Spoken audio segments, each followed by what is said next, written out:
For the first time since 1968, I wasn't born, you were. All 30 MLB teams. I wasn't here. You were right. You were on the way. You were on the way. I wasn't even thought of. No, I wasn't thought of. Oh, I know I wasn't thought of. All 30 MLB teams played their first game on the same day. I love the pitch clock. In fact, what the hell took so long to come up with the pitch clock? Michael, the games were an average of 2 hours and 45 minutes. That's 18 minutes shorter than last year's 9-inning average of 3 hours and 3 minutes. It just adds so much drama, so much like just concentration, focus, performance under pressure. Like, I'm feeling the shot clock. That was one of the takeaways. Oh, by the way, and steals were up. I mentioned the bigger bases. Base runners stole 21 bases on 23 attempts. Last season, teams combined for 6 steals in their opening games. So that's just a couple of things that I loved. It's brilliant. About opening day. Give me some of your opening day takeaways beyond Megan Thee Stallion, who stole the show, as always. Is there anything else? No, really. Not really, seriously. but, you know. But I would say even, put that up there, that tweet with the game times. And I think you see right here, Baltimore, Boston, opening pitch, game time temperature 38 degrees. No, your boy wasn't out there. 38 degrees first pitch. What's wrong with y'all? What's wrong with y'all? You don't play baseball when it's 38 degrees. You're crazy. The only thing I would do, look, they got the clock in, and that's great. What I'd like to see baseball do next year, I'm going to keep saying this, Rob Manfred, listen to me. I'm making sense. You don't trust me, but listen to me. What I'd like to see next year is all Northeast teams playing in the Mid-South, the South, or the West Coast. You can do it. Baseball has enough teams in the Mid-South, the South, West Coast, and playing in domes where you could have a pleasant opening day in March, if you're going to have it in March, and you have the Northeast home openers in mid-April. But the other thing is, that Baltimore-Boston game, it said time of game was 3 hours, 10 minutes. The reason that was so long, relatively, that was short in old school baseball. Yeah, the reason that was so long. That's the average, yeah. Is because there were 12 walks in that game. So you had some control issues from both Red Sox pitching and Orioles pitching, which extended the game. In a normal game, that would have been sub 3 hours too. I like that umpires are on it. I like that we can see it. Some tweaks, we're watching it on TV, that clock should be visible at all times. It really leads to great fan engagement. And the other thing is, Shohei Ohtani is dope. Yeah, he did not have control issues. So check this out. 26 opening day start, to your point, since 1901 with 10 or more strikeouts and no runs allowed. So he had the 26th opening day start since 1901 with 10 or more strikeouts and no runs allowed. And yet, you know what happened? The Angels lost. In every other instance that happened, the pitcher's team won. So, here's how we picked. Okay, we got the pitch clock, we got the bigger bases, we got the pickoff rules. We have Megan Thee Stallion throwing out the first pitch at every game, every day for the rest of the season, and trade Shohei Ohtani. Free Shohei Ohtani, please. So he's playing meaningful baseball games beyond the World Baseball Classic. He's absolutely the most dynamic star in sports. That's not even a hot take. Yeah, he is. Like, I don't know another athlete doing it better than Shohei Ohtani right now in any major sport. And I'm glad you said that. Because Tom Warner said yesterday, Shohei Ohtani is the best player of my lifetime. And one of the producers I work with in Boston, mother gig, said, oh yeah, in his lifetime, he's seen Willie Mays. I was like, yeah. I love Willie Mays and Hall of Famer. I don't want to go crazy. He wasn't striking out 10. This is the guy. But I'm saying, like, a guy who's MVP level. He's MVP level with the bat, and he's Cy Young level at the mound when he's pitching. Yeah. I mean, it's not a hot take. I mean, I'm trying to think of all the guys I've seen. Think about the players you've seen. So the greatest baseball players you've seen. Barry Ken Bonds. Griffey, Barry Bonds, Ken Griffey Jr., like all Roger these Clemens. guys. Yeah. We've just never seen anything like him. You could say he's sassy, moody, nasty. By the way, I'm about to say. Let me ask you, dude. Yeah. Like, how tall is she? Yeah. I don't know. How tall is? I don't know. Don't make. I'm trying to stay married. I don't know who's watching this.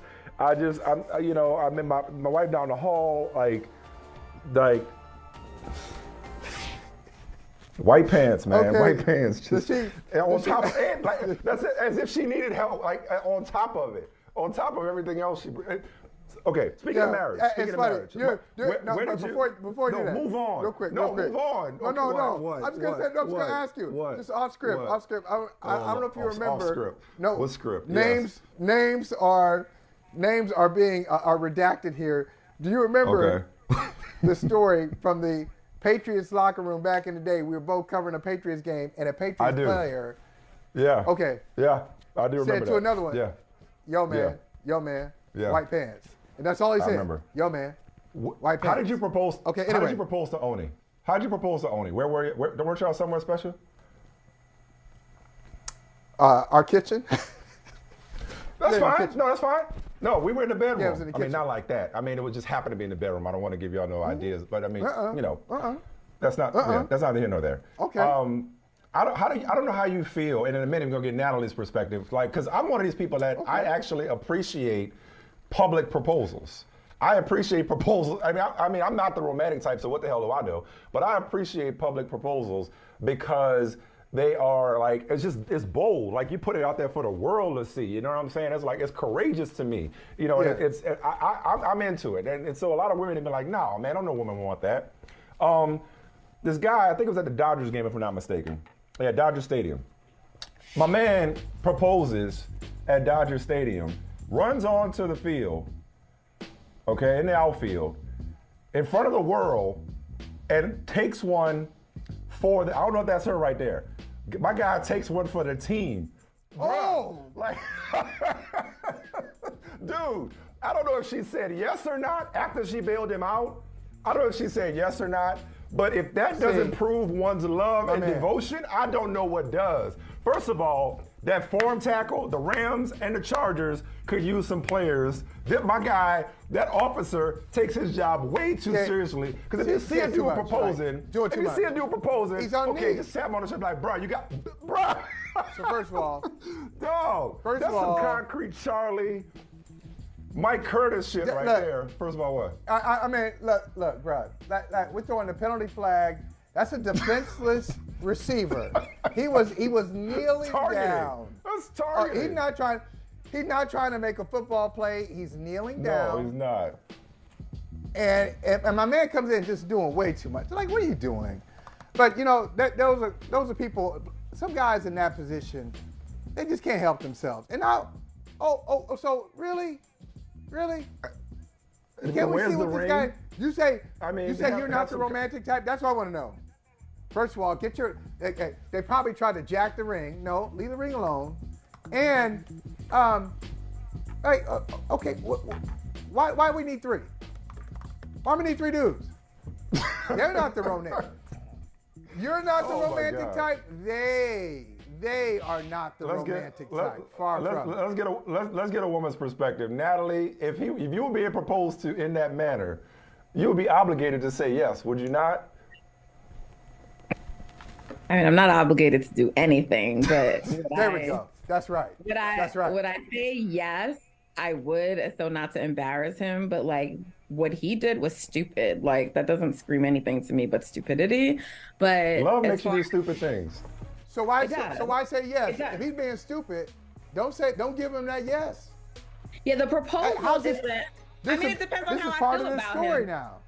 But it depends on how I feel about him. Like, if I'm into him like that, I'd probably be like, oh my God, this idiot, like, what did he do? And I'd go bail him out, yes, and probably accept his proposal, assuming, some men do this and women don't want to marry them. So I'm not a fan of public proposals. The question is for a variety of reasons. But for myself personally, I'm just a very private person. So I would not want a proposal in this way. It's not like a tacky or not tacky thing. It's just an individual thing. And I think if you're going to marry someone, and you don't have a sense of the woman who you want to marry, how she would like to be proposed to, then probably you shouldn't be getting. She did say yes.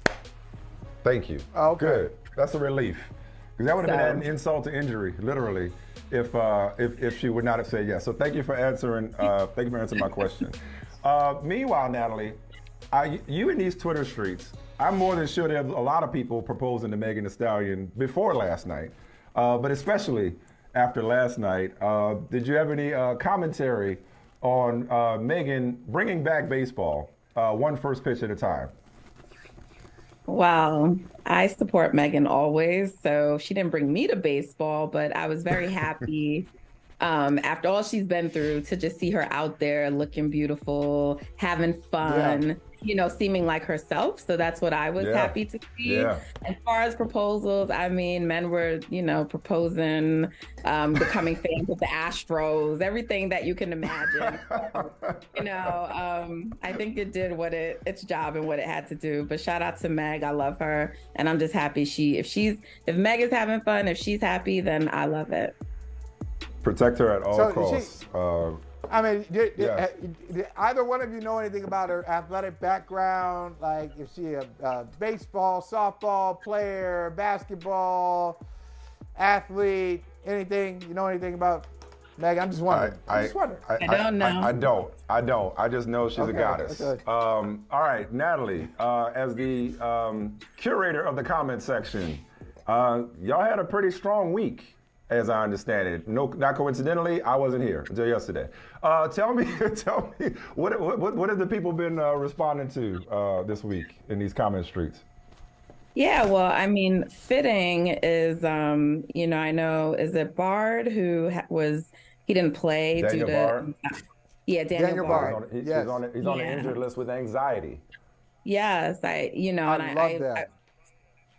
Well, we don't love, right, that he's on the injured list, but that he was open about it. No, what I'm saying, I love that his self-awareness. Yeah. I've known him, by the way, for a long time. What you guys don't know, back in the day, this is crazy. It's always funny when people ask me to do stuff like, you really want to ask me to do this? Many years ago, the Red Sox used to have a rookie program, and they'd have a member of the media come in and talk to their rookies about what to expect in Major League Baseball. So I had Daniel Bard's rookie class at Fenway Park, really thoughtful guy, talented guy, and he went through this before. He went through this bout of, they didn't know what it was. We didn't talk about it like that. At the time, it was like Daniel Bard somehow can't throw pitches, and they thought his career was over. He was this talented, dominant reliever, and all of a sudden he couldn't do it. And the Rockies got him back into Major League Baseball. So I'm glad that he is able to articulate this and expand our comprehension. Natalie, I've heard you talk about this. It's health. Mental health is health. And to expand our understanding of all the health spectrum. I'll put it that way. So shout out to him. You were connecting that to the comments, Natalie? Yeah, he's part of a long list of athletes who have been coming out, right, and talking about mental health. So we did talk about that on Wednesday. And mental health is health, period. Someone, saying what I said. This is an excellent conversation. We talked about the fact that Andre Drummond just came out and said he's taking a break from social to take care of his mental health. We've had Simone Biles, we've had Naomi, Ben Simmons was out for a long time. Ja most recently went to counseling for stress. So I really like this one comment because I talked about on the air some resources, but thankful and appreciative for the conversation. And then this person went on to say, if I may add a suggestion, if you Google counselor or therapist in your area and gave an example, you will find a huge listing with every listed counselor in the area, who they are, background, and treatment. So I loved, our viewers chiming in to provide additional resources and ways that people can find mental health professionals. I'll say one last thing about this before we get to the next topic that our viewers, and thank you for all the comments, as always, that our viewers responded to. I'll share this. Yesterday, and once upon a time, this would have been probably taboo, would have been private, but we're normalizing it, right? One conversation at a time, one acknowledgement at a time. I took, and you'll be proud of me, Natalie, because we talk about this a lot offline. I took one of my children to her first appointment with a therapist. Love it. And I told the therapist while I was in there, I was like, I want to make sure that this is normal and that this is a part of my children's lifestyle because it wasn't a part of mine growing up. I'm a procrastinator. I continue to put off. I'm a procrastinator, and I will fix it tomorrow. But I continue to put off, as you know, Natalie, visiting a therapist myself. I know I need it. We all need it. That's the point. We all need it. But I didn't want to delay any longer, not exposing my children to that part of a healthy lifestyle. And then now, you know, they didn't experience it because I didn't. And now that same type of, you know, coping without actually, you know, using professional help for your overall health, but specifically mental health, I just didn't want to pass that habit on to my kids. So we took like that first step yesterday. So I wanted to share that with you, it's particularly Natalie, but really everybody, because the point is to be open, honest, and transparent about our struggles and what we're doing as human beings to cope. Hey, thank you for watching Brother from Another. If you haven't hit that subscribe button, go ahead and do that now. Don't forget you can catch us 3 to 4 weekdays on PeacockTV.com and on Sirius XM Channel 85.